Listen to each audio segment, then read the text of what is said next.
খুলনা ৫ ডুমুরিয়া ফুলতলা আসনে ত্রয়োদশ জাতীয় সংসদ নির্বাচনে হাড্ডাহাড্ডি লড়াইয়ের পর পরাজিত হয়েছেন বাংলাদেশ জামায়াতে ইসলামের সেক্রেটারি জেনারেল মিয়া গোলাম পরোয়ার। এই আসনটিতে বিএনপির প্রার্থী মোহাম্মদ আলী আসগর লবি তাকে ২৭০২ ভোটের ব্যবধানে পরাজিত করেছেন।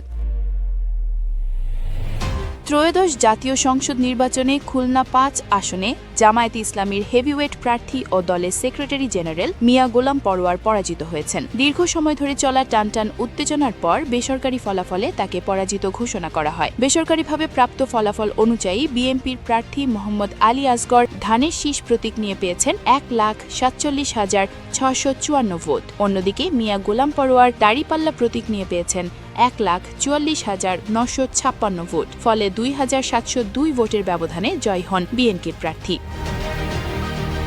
খুলনা ৫ আসনটি শুরু থেকেই আলোচনার কেন্দ্রে ছিল। জামায়াতের এই শীর্ষ নেতার জয় নিয়ে দলটির নেতাকর্মীদের মধ্যে ব্যাপক প্রত্যাশা থাকলেও শেষ মুহূর্তের গণনায় চিত্র বদলে যায়। মিয়া গোলাম পরোয়ার ১৯৫৯ সালের ৮ জানুয়ারি খুলনা জেলার ফুলতলা উপজেলার শিরোমণি গ্রামে জন্মগ্রহণ করেন। ছাত্রজীবনে তিনি ইসলামী ছাত্র শিবিরের সাথে যুক্ত ছিলেন এবং সংগঠনটির কেন্দ্রীয় নেতৃত্বে গুরুত্বপূর্ণ ভূমিকা পালন করেন। ২০০১ সালের নির্বাচনে এই আসন থেকেই সংসদ সদস্য নির্বাচিত হয়েছিলেন মিয়া গোলাম পরোয়ার।